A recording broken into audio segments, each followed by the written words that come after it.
जो लोग अपने जीवन से संतुष्ट नहीं रहते हैं, उनका मन हमेशा अशांत रहता है। ऐसी स्थिति में मानसिक तनाव बढ़ता है और व्यक्ति सही निर्णय नहीं ले पाता है। इसका परिणाम ये मिलता है कि परेशानियां और अधिक बढ़ जाती हैं। जीवन में सुख और शांति चाहते हैं तो हमें सबसे पहले संतुष्टि का भाव लाना होगा। इस संबंध में एक लोक कथा भी प्रचलित है। कथा का सार यह है कि हमें हर परिस्थिति में संतुष्ट और प्रसन्न रहना चाहिए। कथा के अनुसार किसी गांव में एक गरीब व्यक्ति दिन भर भगवान की भक्ति करते रहता था, लेकिन वह अपने जीवन से संतुष्ट नहीं था। जो चीजें उसके पास नहीं थीं, उसके लिए वह दुखी रहता था। एक दिन उसके गांव में एक विद्वान संत पहुंचे। वह गरीब भी संत से मिलने पहुंचा और अपनी सभी परेशानियां बता दी। संत ने उस गरीब को एक मंत्र बताया और कहा कि रोज इस मंत्र का जाप करना।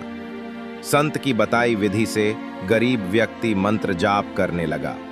कुछ ही दिनों के बाद भगवान उसकी भक्ति से प्रसन्न हो गए और उसके सामने प्रकट हुए। भगवान ने भक्त से कहा कि हम तुम्हारी भक्ति से प्रसन्न हैं, वर मांगो, तुम्हारी हर इच्छा पूरी होगी।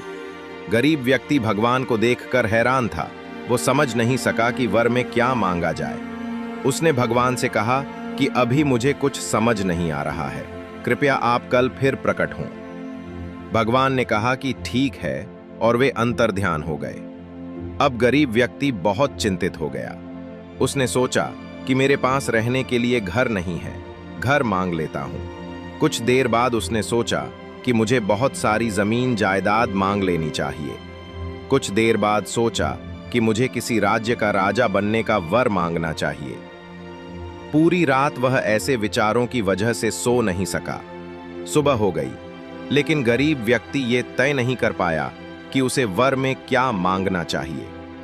भगवान फिर से उसके सामने प्रकट हुए। भक्त ने कहा कि प्रभु, मुझे सिर्फ यही वर दें कि मेरा मन आपकी भक्ति में लगा रहे। मैं हर हाल में संतुष्ट रहना चाहता हूं। भगवान ने कहा कि तुम अपने से धन संपत्ति भी मांग सकते हो। गरीब व्यक्ति ने कहा कि प्रभु, अभी मेरे पास कुछ भी नहीं है, लेकिन धन आने के संकेत मात्र से मेरी नींद उड़ गई। मानसिक तनाव बढ़ने लगा। मुझे ऐसा धन नहीं चाहिए जिससे मेरी सुख शांति खत्म हो जाए। भगवान प्रसन्न हुए और उन्होंने कहा, तुम जैसा चाहते हो वैसा ही होगा।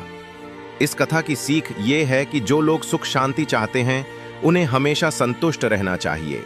अगर असंतुष्टि रहेगी तो अशांति बनी रहेगी और हम कभी भी सुखी नहीं हो सकते।